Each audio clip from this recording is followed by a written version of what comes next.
Imagine, right now, in one instant, the money in your wallet, checking, or investment accounts could purchase only 1/10 or 1/100th of what it could yesterday.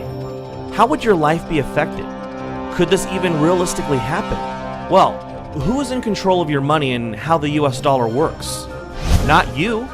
Did you decide in 2008 to help bail out large failing banks? Probably not. But your government did. Did you notice how prices rose for gas and food after this? Our crisis was witnessed by the world, by our creditors, yet our government borrowed more money and the Federal Reserve printed more dollars. All of these events change the value of each dollar you have. At any moment, another event could happen that changes the value of these dollars more dramatically. So how can you protect yourself? You may have been told to store wealth in real estate or gold and silver. These are good places to store wealth, but you cannot buy groceries or goods directly with these assets because they aren't currency. You can't transfer their value easily or efficiently for real-world transactions. There is a form of currency that does not deal in dollars, and that is actually inflation-proof. It is the banker's worst fear.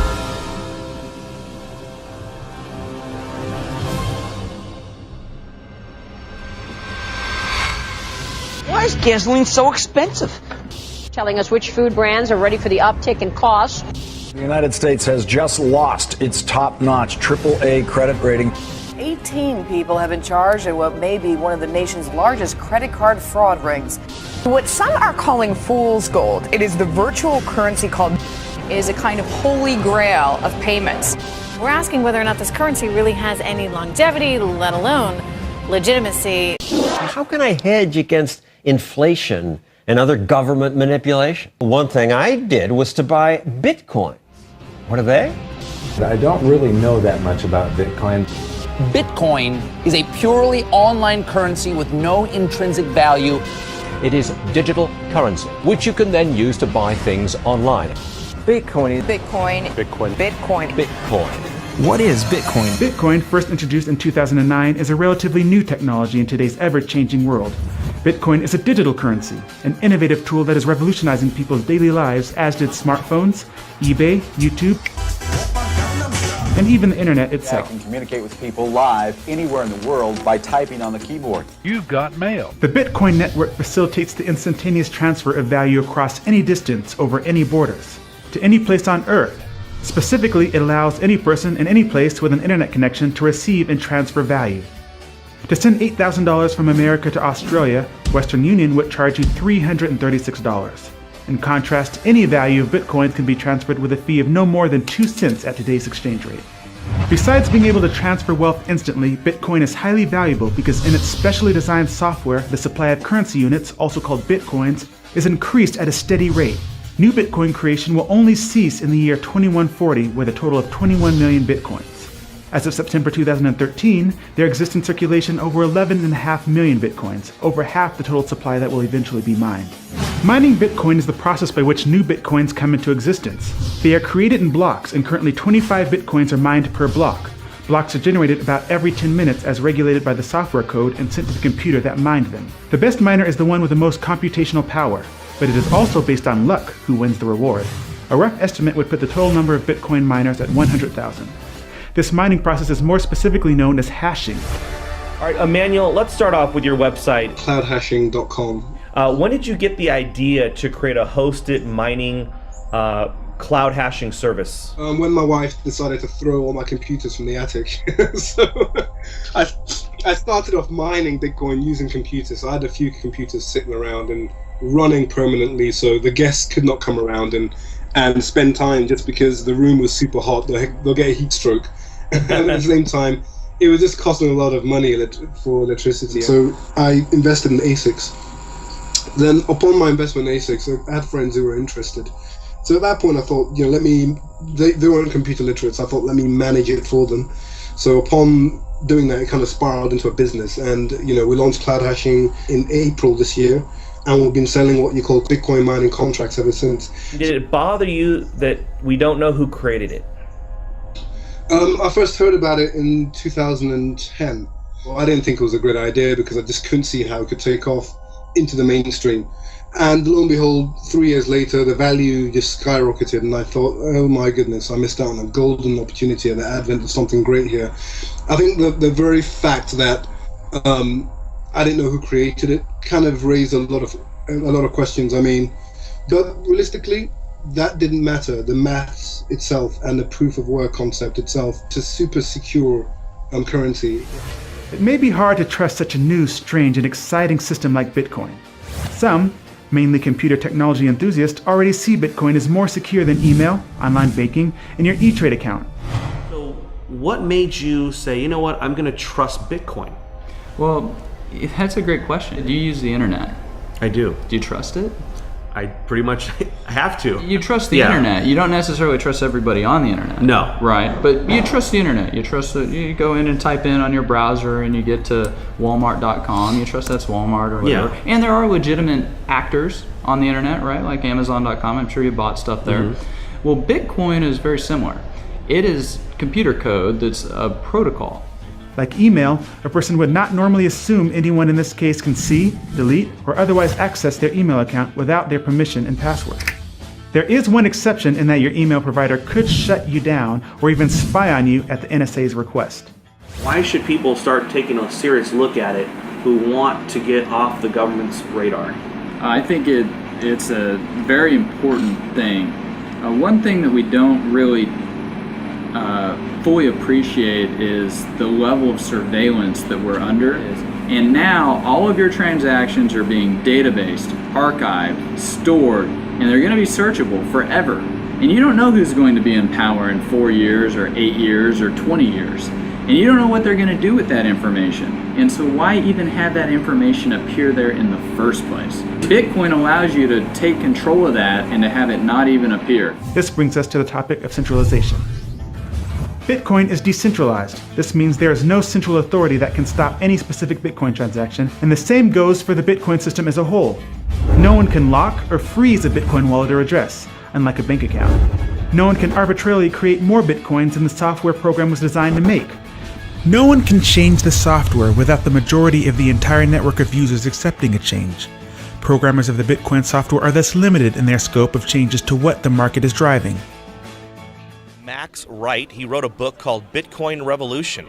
A lot of people are fearful that the government's going to attack it. With regards to resisting government violence, I think Bitcoin is a really, really unique, to me it's a unique currency in all of history. It's never happened before. So the analogy that Bitcoin advocates use is with regards to Napster. We all know Napster was a great file sharing tool, but it was run out of a central server in a company. There was a CEO to harass, there was a company to harass, and the government can send in men with guns and force them to unplug the server. Service is over.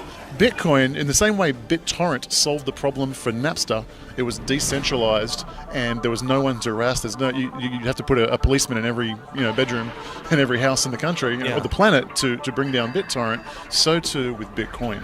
There is no one to harass. There is no CEO. It is a distributed peer-to-peer network that authorizes and guarantees the sanctity of the network. And so for that reason, it is incredibly resilient to violence. And I find it very, very interesting that at a time when we're going to, my expectation is we're going to go through a currency crisis and currency wars like we've never seen before. I'm here with Jim Rickards. He's the author of Currency Wars. I'll just throw it out there. Bitcoin, what are your thoughts? One of my least favorite topics, because I'm very skeptical of Bitcoin, but I've actually read the technical papers. I've spoken to a lot of people about it. It is cool technology. It's good encryption, the blockchain method of validating, the fact that it's decentralized and dispersed. You can fire a drone missile at a Bitcoin server and it doesn't matter because there's another one over here that's got the blockchain and they can validate. So I understand all that. It's cool stuff, and it does attract libertarians, and it does attract technophiles. Now that you know what Bitcoin is, you should recognize how digital currency is a threat to the current banking system and institutions. In 2008, bankers profited from the very financial crisis that they created. Imagine you had the opportunity to not participate in a government-monopolized currency system. Bitcoin can be your way out of the corruption. The banks will hate it, but they can't stop it. Bitcoin can solve a multitude of problems. Firstly, inflation. Our current money supply continually grows because it is based on debt and continual government overspending. The US money supply has actually multiplied over 10,000 times in the past 200 years. This explains why purchasing power has significantly lowered. why Coke in 1959 cost a nickel and is now about 20 times that. The supply of bitcoins has only increased at a specific rate that won't change. This means that it is inflation-proof. Bitcoin also prevents theft. If you hold cash, not only would you worry about someone stealing your wallet, but the government has been known to confiscate cash at airports and during police stops. Had an encounter with the TSA, the Transportation Safety Administration, in which they not only wanted to know who he was, who did he work for, how did he get the money that he had on him, and what did he plan on doing with that money? $4,700? Yes, sir. Why do you have all this money? Back in 2012, Mishra's friends, Rajesh and Marina Derry, were driving her cash across country when Nebraska state troopers booked them for speeding.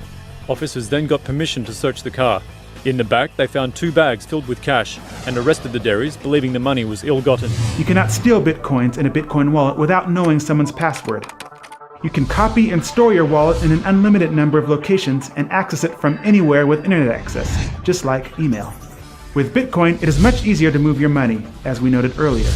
It's also easier to keep your transaction private should you want to remain anonymous from your peers or even the government. Your name is not connected to your Bitcoin address unless you choose to through a third-party service that uses Bitcoin. The government would need to know and control the entire internet to track or stop Bitcoin payments. Lastly, a great benefit for Bitcoin is the ease of starting your own business. You can set up a Bitcoin address to receive money for products or services within seconds, versus trying to comply with all your country's regulations, creating a bank account, etc. You also don't have to worry about fraudulent payments because Bitcoin transactions are irreversible. Your business would not have to pay large fees to credit card companies either. A customer can simply use a cell phone app to send payments to you if your business has a storefront, like a bar or a restaurant. Bitcoin is already accepted on many online websites for products and services including freelance work, donations to organizations, pizza shops, auctions, electronics, web hosting, domain registration, file storage, gambling, music, clothing, graphic design, and even some massive retail outlets like bitcoinstore.com. Alright, I'm going to go to the Bitcoin store, I'm going to purchase a laptop, and I want to show you guys just how easy this is to do. You can have a lot of items on here, but we're going to pick laptops because that's what we need. But you can see you have a lot of different things you can buy: digital cameras, desktop PC, webcams, all kinds of stuff you can also search for. But we're looking for a new laptop. And you can see this is just like going to any other store that would accept US dollars. We've got this notebook here, we can add to cart. Here's the cart, proceed to checkout. So just like if you went to Best Buy. You can register or you can just check out as a guest. I'm going to check out as a guest today. We simply input our information. Our next step is our shipping method. The payment method is going to be Bitcoin. Place order. Okay, so we would just scan this with our phone, or we could use view address to pay it. And once you do that, you input that into your Bitcoin wallet, and the transaction is complete. Today is September 22nd, so I guess we'll see how fast they ship it out. Wow, so it's only been 2 days. Free shipping.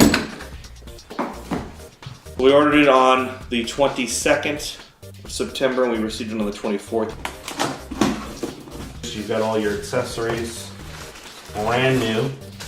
Yeah, same price as Amazon. I didn't pay anything extra for it. It's perfect. That was easy. Let's see what else I can do with Bitcoin. All right, so I'm on bitmit.net, and I'm going to sell my old TV. A lot of my friends and stuff were giving me crap, so I ended up getting this new TV. I've had this TV for, 10 years now. It's a 62-inch. Sweetheart, some Africans from Ghana want to buy our TV with Bitcoin. Over 1,000 people attended the Bitcoin conference in San Jose, May 2013. The Bitcoin Forum has over 100,000 members discussing Bitcoin. Payment processor BitPay currently has thousands of merchants using their services to accept Bitcoin payments on their websites. As of September 2013, the value of Bitcoins created has reached $1.5 billion as determined by the free market. Bitcoin seems to be growing at a rapid rate, maybe even outpacing the government's ability to regulate it. When the Financial Crimes Enforcement Network of the Department of the U.S. Treasury announced that virtual currencies are subject to the same rules as other currencies, the price didn't crash. In fact, it went up from there, as if attempts to regulate Bitcoin don't matter. This idea that somehow, you're escaping government scrutiny or you're outside the government matrix or whatever is just not true. Mt. Gox was attacked by the government. Of course, the Silk Road Now arrests have been made. So the government's watching everything you do. So. There were a lot of exchange popping up, and they started getting hammered. And I mean, with all the laws and banks closing their accounts and stuff like that, and that made it difficult. But then in comes local Bitcoins. They let individuals advertise whether they want to buy or sell, and those individuals hook up with each other. And that's making it a lot easier. Buying Bitcoin is getting easier. Selling it, I guess, is getting easier too. There's no reason in the world that a privately issued currency couldn't be issued and serve maybe even better, because it's totally beyond the temptation of politicians to start meddling with the rules. It's beyond the reach of political temptation. Now, picture a world where you are in control of your money, where you're free to spend any amount, small or large, anywhere in the world, and your identity is safe. Your money cannot be diluted by government creating it out of nothing and then giving it away to banks, special interests, towards wars, or in foreign aid. You can help stop selfish banking interests. You can shape your destiny. And we don't even have to end the current system. We just merely need to bypass it.